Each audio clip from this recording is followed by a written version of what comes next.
Subscribe कीजिए student point academy channel को और बेल आइकन को दबाइए स्टडी से रिलेटेड वीडियो सबसे पहले देखने के लिए।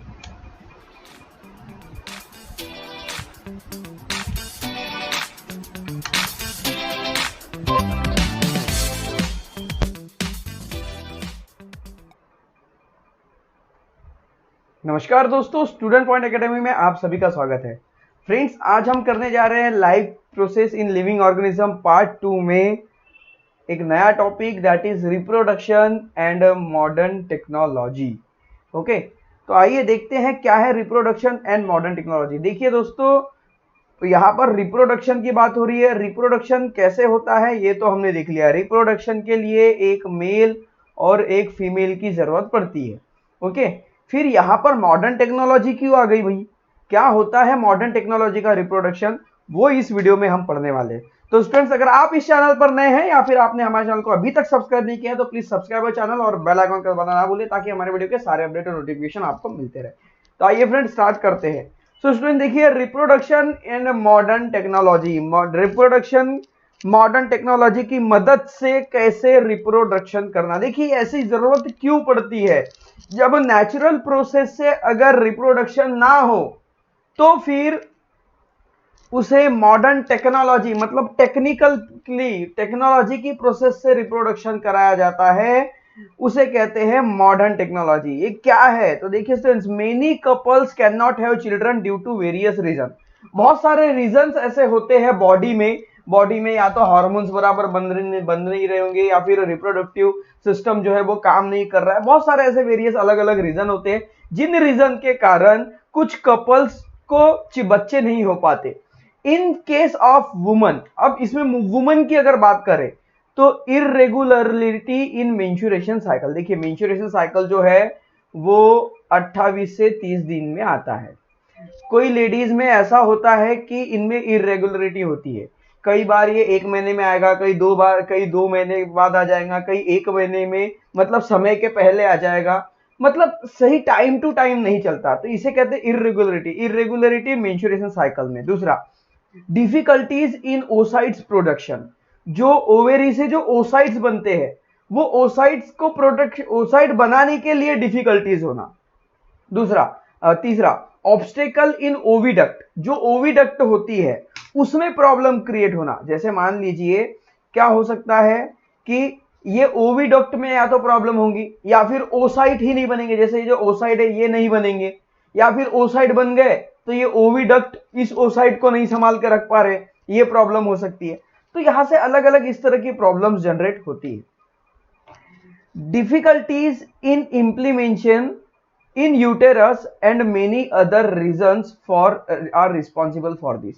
अब देखिए, difficulties in implantation in uterus. अब क्या होता है कई बार कि ये जो बेबी होता है वो यहाँ यूटेरस में होता है। ओके, यहाँ यूटेरस के अंदर होता है, तो यूटेरस इतना अच्छे से डेवलप नहीं हुआ रहता या फिर यूटेरस में कुछ कमियां होती है जिसके कारण बेबी यहाँ पर नहीं रह पाता। मतलब कई बार ऐसा होता है कि बेबी प्लान तो हो जाता है, यहाँ तक आ भी जाता है और 2-3 महीनों के बाद अबॉर्शन हो जाता है। ओके, या फिर बेबी डेड हो जाता है अंदर ही गर्भाशय के अंदर। तो ये यूटेरस का प्रॉब्लम है। तो या तो क्या क्या प्रॉब्लम हो सकती है, या तो ओसाइट्स नहीं बनेंगे, या फिर ओविडक्ट में प्रॉब्लम होगा, या फिर यूटेरस में प्रॉब्लम होगा। इस तरह की प्रॉब्लम लेडीज में होती है। ओके, वुमन में। अब ये हो गई वुमन की बात। ओके, ये सब रीजन रिस्पॉन्सिबल है किसके लिए कि उनको बेबी नहीं हो पाएंगे। ये रही वुमन की बात। अब मेन की बात करें तो अब्सेंस ऑफ स्पर्म इन सीमेन। कई बार ऐसा होता है कि मेन का जो सीमेन बाहर आता है, जो स्टिकी सब्सटेंस जो पेनिस से बाहर आता है, सीमेन जिसे हम कहते हैं, उसमें स्पर्म के जम्स का ना होना, स्पर्म के जम्स का ना होना, अब्सेंस ऑफ स्पर्म।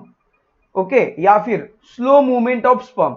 देखिए, स्पर्म अगर एक्टिव नहीं रहेंगे, मतलब क्या होता है स्टूडेंट, स्पर्म को 3 डेज लगते हैं यहां तक जाने के लिए, फर्टिलाइज करने के लिए 2 से 3 दिन लगते हैं। तो स्पर्म को 3 दिन तक के ये जर्नी क्रॉस करनी होती है।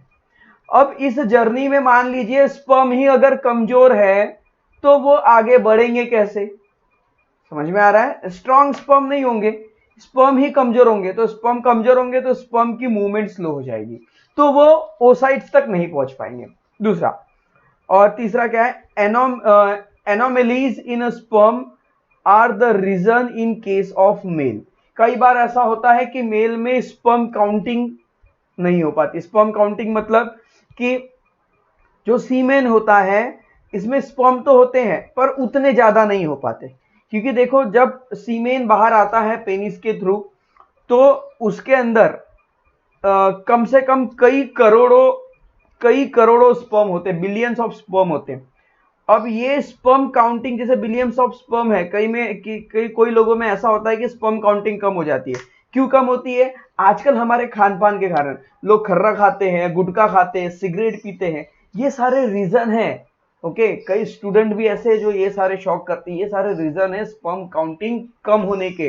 अगर ये नशीली चीजें खाने से स्टूडेंट स्पर्म काउंटिंग मतलब हमारे बॉडी के अंदर स्पर्म की संख्याएं कम होती जाती है, जिसके कारण इस तरह की प्रॉब्लम्स क्रिएट होती है। But now with the help of advance medical technique like IVF, surrogacy, sperm bank, the childless couple can have a child। तो देखिए इतनी सारी प्रॉब्लम होने के बाद भी अभी साइंस ने नई टेक्नोलॉजी जनरेट की है जिसे कहते हैं IVF, इन वाइट्रो फर्टिलाइजेशन। ओके, जिसे IVF कहते हैं। दूसरा सरोगेसी मतलब किराए की कोख, ये क्या है वो भी बताऊंगा। उसके बाद स्पर्म बैंक, जैसे ब्लड बैंक होता है ना वैसे sperm bank. Vicky donor movie देखा है आपने? नहीं देखा है तो देख लीजिए, आपको स्पर्म बैंक क्या होता है समझ में आ जाएगा। ओके, सो आइए अब स्टार्ट करते हैं reproduction and modern technology. Reproduction में मॉडर्न टेक्नोलॉजी की जरूरत क्यों पड़ती है वो तो हमने देख लिया, क्योंकि रिप्रोडक्टिव जो हेल्थ होती है उसमें कुछ ना कुछ प्रॉब्लम होंगी, या तो वुमन की तरफ से होंगी या मेन की तरफ से होंगी। इन्हीं प्रॉब्लम को टेक्नोलॉजी से सॉल्व करने के लिए 3 मेथड का यूज होता है, जो है IVF, surrogacy and sperm bank. और इसके बारे में हम डिटेल में अभी स्टार्ट करते हैं। तो देखिए स्टूडेंट्स, IVF यानी होता है in vitro fertilization. In vitro fertilization क्या है? In this technique fertilization is brought about in a test tube and embryo form is a implant in a uterus of woman appropriate time. Okay, IVF इसमें क्या होता है देखिए, fertilization brought about in test tube, test tube में fertilization किया जाता है और एम्ब्रॉय उसमें से जो बनता है उस एम्ब्रॉय को इंप्लीमेंट किया जाता है वुमेन के यूटेरस में सही समय पर। उसे हम कहते हैं IVF technique. Is use for having the child in case of those children couple who have problem like less sperm count obstacle in oviduct. ये प्रॉब्लम मतलब IVF कब की जाती है? जब किसी वुमन के ओविडक्ट में अगर प्रॉब्लम है। ओके, वुमन के ओविडक्ट में प्रॉब्लम है या मैन के स्पर्म काउंट में प्रॉब्लम है तो ऐसा किया जाता है। आइए इसको इमेज के थ्रू बताते हैं। तो देखिए स्टूडेंट, क्या होता है कि मान लीजिए ये ओविडक्ट है। ओके, यहां दिख रहा है आपको, ये ओविडक्ट है। अब ये ओविडक्ट में अगर प्रॉब्लम होगी तो यहां से ओसाइट्स तो निकलेगी और ओविडक्ट में वो ओसाइट खराब हो जाएगी, खत्म हो जाएगी। तो ओविडक्ट में प्रॉब्लम हो रही है पहली बात। तो यहाँ पे क्या होगा कि ये जो मदर है वो बेबी उसके बॉडी में नहीं बन सकता, क्योंकि यूटेरस में ही मतलब ये ओविडक्ट में ही प्रॉब्लम आ जा रही है। दूसरा, ये पहला केस। दूसरा केस क्या होता है, या तो मैन के स्पर्म है उसको स्पर्म काउंटिंग कम है, स्पर्म काउंटिंग कम होंगी और फीमेल अच्छी है, फीमेल में कोई तकलीफ नहीं है, तो इसके जो स्पर्म होंगे वो इस ओसाइट्स तक नहीं पहुंच पाएंगे और इसमें फ्यूज करके इसे जायगोट नहीं बना पाएंगे। ओके, इन दोनों टेक्निक्स में क्या होता है, या तो मेल की तरफ से प्रॉब्लम होगी या फीमेल की तरफ से प्रॉब्लम होगी या दोनों की तरफ से प्रॉब्लम होगी। ऐसे केसेस में या तो दवाइयां देकर स्पर्म काउंटिंग बढ़ाई जाती है या फिर नहीं छुआ तो फिर आता है टेस्ट ट्यूब बेबी प्लानिंग, जिसे हम कहते हैं IVF technology. Okay, test tube baby planning चलती है। फिर अब ये टेस्ट ट्यूब बेबी प्लानिंग में क्या होता है, देखिए मदर से जो एग सेल बन जाते हैं, इस एग सेल को मदर के बॉडी से लिया जाता है। ओके, ये एक सेल मदर के बॉडी से काउंट ले लिया गया और जो मैन होते हैं उनके बॉडी से उनके जो सीमेन होते हैं उस सीमेन में से स्पर्म ले लिया जाता है और फिर इन दोनों को टेस्ट ट्यूब के अंदर रख दिया जाता है। फिर टेस्ट ट्यूब में क्या होता है, ये स्पर्म इस एग को फ्यूज करके जाइगोट बना लेते हैं, और ये जब जाइगोट बन जाता है तो इसे सही टाइम पर, ओके, जिस टाइम, जो एक समय होता है जिस समय में ये यूटेरस में आकर रखना पड़ता है, जिस समय में, उस समय में, उस टाइम पर इस जाइगोट को यूटेरस में प्लेस कर दिया जाता है। ओके, ये होती है टेस्ट ट्यूब बेबी। ओके, ये है टेक्नोलॉजी टेस्ट ट्यूब बेबी की। अब देखिए ओविडक्ट में प्रॉब्लम थी, यूटेरस में तो प्रॉब्लम नहीं है, तो यहाँ पे बेबी इजीली इंप्लीमेंट हो जाएगा और बेबी की बर्थ तक बेबी आराम से रहेगा। ये पहला है इन विट्रो फर्टिलाइजेशन। ओके, उसके बाद है सुरोगेसी। सुरोगेसी मतलब होता है, सरोगेसी मतलब होता है किराए की कोख। किराए की कोख मतलब कि देखिए ये मेल है, ये फीमेल है, और ये कोई और है। ओके, ये हस्बैंड है, वाइफ है, और ये कोई और है। इनकी जो कोख है, ओके, इस कोख को किराए से लेना है, दैट इज सुरोगेसी। कैसे? Some woman have problem in implantation of embryo in uterus. मतलब कि क्या हो रहा है कि मान लीजिए एक वुमन है, उसके बॉडी में ओविडक्ट में कोई तकलीफ नहीं है, ओवेरीज बनने में कोई तकलीफ नहीं है, ओवेरीज बनेंगी, ओविडक्ट में भी आएगी, फर्टिलाइजेशन भी होगा, पर बेबी जहां पर 9 महीने रहता है वो है यूटेरस। अब किसी मदर के यूटेरस में ही प्रॉब्लम है तो बेबी तो वहां पर हो ही नहीं सकता, इम्पॉसिबल है। अब ऐसे सिचुएशन में क्या होता है, अब क्या कि भाई जो कपल होते हैं उनको उन्हीं का खून चाहिए, उन्हीं का बेबी चाहिए, उन्हीं का बच्चा चाहिए। तो ऐसे सिचुएशन में क्या होता है, ये मेल के सीमेन लिए जाते हैं। ओके, मैं इसे डायरेक्ट इसमें बता देता हूं, इमेज में आपको ज्यादा अच्छे समझ में आ जाएगा। ये देखिए, ओके, ये है सुरोगेट मदर। ओके, अब ये जो मदर है इनका यूटेरस खराब है। ओके, इनके यूटेरस में प्रॉब्लम है, तो क्या ये जो हस्बैंड है मतलब मेल, इनके सीमेन से स्पर्म लिया जाएगा, और इसका यूटेरस खराब है पर एग सेल तो बन रहे हैं, तो यहां से एग लिए जाएंगे और इसे टेस्ट ट्यूब में फर्टिलाइज कराया जाएगा। अब फर्टिलाइज कराने के बाद अब इनका यूटेरस में प्रॉब्लम है तो इनकी कोख में बच्चा नहीं पल सकता, तो फिर किसी तीसरी वुमन को इसके लिए लिया जाता है रेंट पर, और इस तीसरी वुमन के यूटेरस में इस फर्टिलाइज एग को डाल दिया जाता है। ओके, अब देखिए इसमें पूरी तरह से जो सिम्टम्स है किसके हैं, इन्हीं का है। बच्चे में जो खून रहेगा वो माँ बाप का ही रहेगा, जेनेटिकली जो कॉम्बिनेशन रहेगा वो इनका ही रहेगा। इस लेडीज का बच्चे में कुछ भी नहीं रहेगा, मतलब ये सिर्फ बच्चे को अपने पेट में बड़ा करेगी बस, बाकी इस माँ से ये बच्चा बिल्कुल नहीं मिलेगा। ओके, मतलब शक्ल नहीं, कुछ भी नहीं, शक्ल नहीं, अकल नहीं, जेनेटिकली कुछ भी नहीं मिलेगा। ओके, ये जो बेबी होगा वो इनके जैसा ही होगा, जो भी होगा इन्हीं के जनरेशन का ही होगा, बस ये जो रहेगा इस किराए की कोख में यहां पर रहेगा 9 महीने। क्यों? क्योंकि इस माँ की जो कोख है, मतलब जो यूटेरस है, वो सफिशिएंट नहीं है, मतलब वो रेडी नहीं है, या फिर वो प्रॉब्लम कर रहा है बेबी को इंप्लीमेंट करने के लिए। ऐसे समय में सुरोगेसी मतलब सुरोगेट मदर को लिया जाता है, दैट इज किराए की कोख ली जाती है। आई होप दैट ये भी बात क्लियर हो चुकी होगी। आइए इसे कुछ साइंटिफिक लैंग्वेज में पढ़ भी लेते हैं। Okay, so some woman have a problem in implementation of embryo in uterus. Uterus में प्रॉब्लम होती है, such woman can't take help of the modern medical technique called as surrogacy. Okay, ऐसे women जो है कैन टेक नहीं, such woman can take, ऐसी woman जो है मॉडर्न टेक्नोलॉजी जो है सुरोगेसी, इसकी मदद ले सकती है। In this technique oocytes is collected from ovary of woman having problem in implementation in uterus. Okay, अगर वुमेन के यूटेरस में प्रॉब्लम है तो हेल्दी वुमन को लिया जाता है और उसके यूटेरस में इसे इंप्लीमेंट कर दिया जाता है।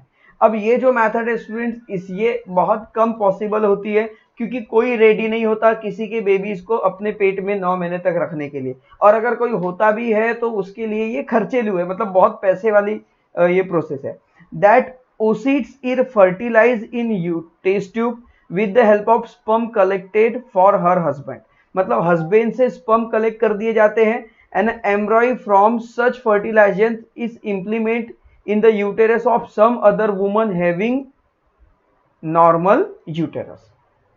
मतलब कि जिस मदर का यूटेरस नॉर्मल है उसमें जाइगोट जो है पहले टेस्ट ट्यूब बेबी में बनाकर उसके यूटेरस में डाल दिया जाता है। Such woman whose uterus the embryo is implemented it's called surrogate mother. ऐसी मदर को सरोगेट मदर कहते हैं। उसके बाद है स्पर्म बैंक। तो देखिए स्टूडेंट, जैसे हमारा ब्लड बैंक होता है ना, हम ब्लड बैंक में जाते हैं और अपना ब्लड दे देते हैं और फिर जिसको जरूरत पड़ती है ब्लड बैंक वाले उनको वो ब्लड देते हैं। हमको पता लगता है कि हमारा ब्लड किसको दिया गया, नहीं। हमें बताया जाता है कि हमारा ब्लड किसको दिया गया, नहीं। वैसे ही स्पर्म बैंक होता है और स्पर्म बैंक ये ब्लड बैंक से ज्यादा सिक्योर होता है। मतलब जो इंफॉर्मेशन होती है वो बहुत ज्यादा प्राइवेट रखी जाती है। मतलब इतनी कॉन्फिडेंशियल होती है कि किसका स्पर्म किसको दिया गया कोई नहीं पता चलता, ना बताया जाता है। ओके, अगर ऐसा पता लगेगा तो लोग उसका गलत फायदा भी उठा सकते हैं। So sperm bank, semen bank. Okay, अब स्पर्म बैंक बोले या सीमेन बैंक बोले, there are various problem in sperm production as mention above. जैसे हमने ऊपर प्रॉब्लम्स देखे हैं, ऐसे कई बार होता है कि स्पर्म प्रोडक्शन में प्रॉब्लम होती है, स्पर्म नहीं प्रोड्यूस हो पाते, स्पर्म बन नहीं पाते, मैन के बॉडी में स्पर्म नहीं रह पाते in case of many man, so as to have children in case of such couple. पर ऐसे कपल को चिल्ड्रन, बच्चे तो चाहिए भाई, बच्चे सबको प्यारे होते हैं, बच्चे तो चाहिए, पर अब कपल में जो मैन है ये एबल नहीं है क्योंकि इसके पास स्पर्म काउंटिंग नहीं है, स्पर्म में प्रॉब्लम है। So new concept of sperm bank has been introduced. तो स्पर्म बैंक की कंसेप्ट नई इंट्रोड्यूस होगी। इसके पहले भी मैंने बताया था कि एक मूवी देखी है विक्की डोनर, आयुष्मान खुराना की, उसमें आप इजीली समझ जाओगे। This concept is a similar to blood bank, ये ब्लड बैंक से ही सिमिलर होती है। Semen ejaculated by desired man is collected after there through physical and medical checkup and stored in a sperm bank. मतलब जो man strong होते हैं, अच्छे स्ट्रांग तंदुरुस्त हट्टे कट्टे होते हैं, ऐसे मैन को पहले मेडिकली पूरा चेक किया जाता है और ऐसे मैन का स्पर्म उनसे कलेक्ट करवाया जाता है और उसे रख दिया जाता है स्पर्म बैंक में। ओके, उसके बाद as per the wish of needful couple, जिस कपल को जरूरत है, ऐसे couple, oocytes of woman of the concerned couple is fertilized by IVF technique using the semen from sperm bank। मतलब कि स्पर्म बैंक से सीमेन लिए जाते हैं। ओके, और जिस मदर के यूटेरस में इसे प्लांट करना है उस मदर से एग सेल लिए जाते हैं और उसे टेस्ट ट्यूब में पहले जाइगोट को फॉर्म किया जाता है और उस जाइगोट को टेस्ट ट्यूब के मदद से मदर के यूटेरस में इंप्लीमेंट कर देते हैं। ओके, इसमें जो जेनेटिकली जो आएगा वो किसका रहेगा, वो स्पर्म जिसका है उसका और ये इस मदर का, तो इसमें हस्बैंड का कोई रोल नहीं रहने वाला। सो रिजल्टेंट एम्ब्लॉय इज, और इसीलिए जो होता है, इसलिए जो स्पर्म डोनेट करते हैं, ओके, उनको ये बात पता नहीं रहती या बताया नहीं जाता, बहुत कॉन्फिडेंशियल होता है कि किसका स्पर्म किसे दिया जा रहा है। सो resultant embryo is implanted in uterus of same woman. Now the semen donor is strictly kept secret as per law। मतलब नियम के हिसाब से जो सीमेन डोनर मतलब स्पर्म डोनर जो है उसको सीक्रेटली मतलब रखा जाता है, वो किसी के सामने मतलब ओपन नहीं किया जाता कि कौन है स्पर्म डोनर। यदि कोई पर्सन स्पर्म डोनर करता है तो उसका नाम कभी सामने नहीं आता कि कौन व्यक्ति स्पर्म डोनर कर रहा है और किसका स्पर्म किसको दिया गया है। ओके, तो आई होप दैट ये टॉपिक आपको क्लियर हो चुका होगा। अब इसी में है अगला टॉपिक, दैट इज ट्विंस। तो जुड़वा बच्चे क्यों होते हैं? अभी तक तो हमने पढ़ा है कि जाइगोट फॉर्म होता है, ओके, सब बराबर है। अब जुड़वा कैसे हो जाते हैं वो हम देखेंगे। ओके, देखिए जुड़वा बच्चे भी दो तरह के होते हैं और वो दोनों हम पढ़ने वाले। Two embryo develop simultaneously in the same uterus and thus two offspring are delivered simultaneously. Such offspring are called twins। दो एम्ब्रॉय डेवलप होते हैं, मतलब देखिए कैसा होता है, इसके लिए मुझे इमेज लेनी होगी। यस, यहाँ पे जो कचरा कर दिया पहले इसे साफ कर ले।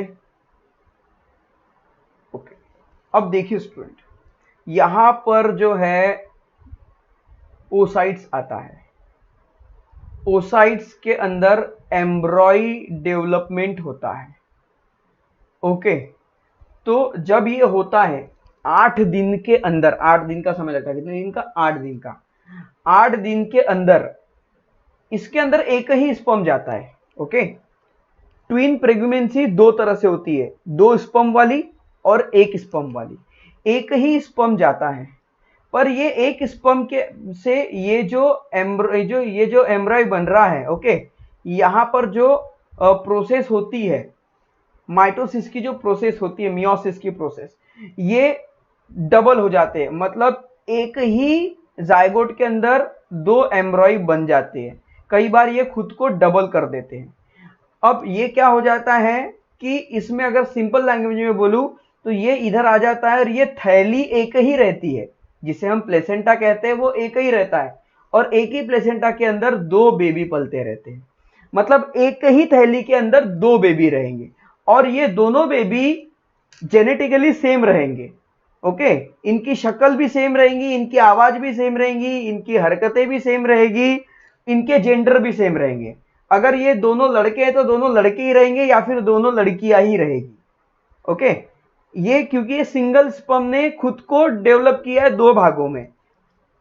ओके, ऐसा होता है बहुत से केसेस में, तो जिसे हम कहते हैं twins. Many couple have twins. There are 2 main type of twins. Twins के 2 मेन टाइप होते हैं, as monozygotic twins and dizygotic twin. अभी जो हमने एग्जांपल देखा वो मोनोजाइगोटिक ट्विंस का था। ओके, डाइजाइगोटिक ट्विन क्या है वो भी बताएंगे। मोनोजाइगोटिक ट्विंस में एक और प्रॉब्लम होती है। Monozygotic twin are from single एम्ब्रॉय।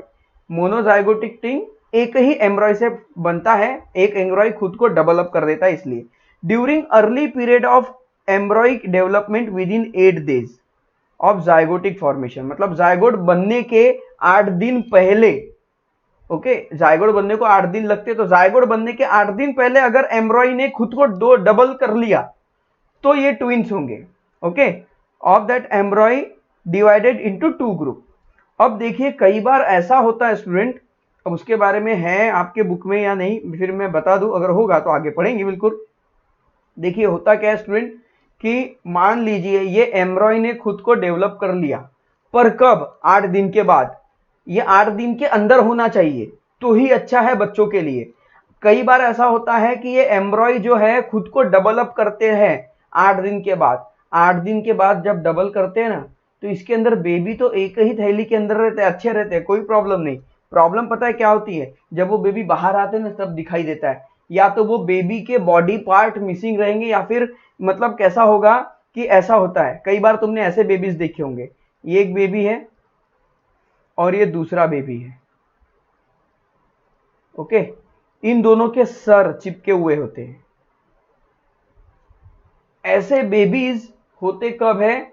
जब ये एम्ब्रॉय डेवलपमेंट 8 दिन में होता है, जायगोट बन जाता है, उसके बाद अगर ऐसा हुआ तो ऐसा होगा 8 दिन के बाद। ये प्रोसेस अगर 8 दिन के अंदर हुई तो कोई तकलीफ नहीं है, बच्चे सेपरेट रहेंगे, एक ही थैली के अंदर रहेंगे, एक ही यूटेरस के अंदर रहेंगे पर सेपरेट रहेंगे। ओके, एक ही प्लेसेंटा में रहेंगे पर सेपरेट रहेंगे। ओके, पर अगर ये 8 दिन के बाद ये प्रोसेस हुई तो वो एक प्लेसेंटा में रहेंगे पर उनके बॉडी के पार्ट ऐसे चिपके हो सकते हैं, या तो वो पीठ के तरफ से चिपके हो सकते हैं या फिर सर के तरफ से चिपके हो सकते हैं, कुछ भी हो सकता है। Okay, so those 2 group develop as 2 separate embryo and thus monozygotic twin are formed. तो 8 दिन के अंदर अगर ऐसे 2 ग्रुप बन गए, 2 ग्रुप डेवलप हो गए तो उसे मोनोजाइगोटिक ट्विंस कहते हैं और वो दो ट्विंस मतलब जुड़वा बच्चे होते हैं। और such twins are genetically exactly similar to each other, और ये ट्विंस जेनेटिकली एग्जैक्टली होते हैं, मतलब दोनों परफेक्टली जुड़वा होते हैं। Due to this such twins are exactly similar in their appearance, their gender also same. उनका जेंडर भी सेम होगा, अगर दोनों या तो दोनों लड़की होंगी या दोनों लड़के होंगे। both will either boy or girl. In case of monozygotic twin, if embryo cell are divided into two into two group 8 days after zygote formation। जो बात मैंने अब जो प्रॉब्लम अभी मैंने बताई, देखिए ये जो मोनोजाइगोटिक ट्विन में एम्ब्रॉय सेल डिवाइड होते हैं 8 दिन के पहले होना चाहिए, जाइगोट फॉर्मेशन के पहले, तो अच्छी बात है। अगर जाइगोट फॉर्मेशन के बाद मतलब 8 दिन के बाद अगर होता है तो there is high possibility of formation of conjoined twins, जिसे हम साइमेंस ट्विन कहते हैं। साइमेंस ट्विन या फिर को-जॉइंट ट्विन, मतलब जो बच्चे जो होंगे वो आपस में एक दूसरे से चिपके हुए होंगे। Such twins are born with some part of body joint each other। ऐसे बच्चों के बॉडी के कुछ पार्ट एक दूसरे से चिपके होते हैं, जॉइंट होते हैं। Oocytes are fertilized by two separate sperm and thus two zygote are formed। oocytes जो है ये फर्टिलाइज होते हैं। अभी ये दूसरी बात हो रही है, ओके।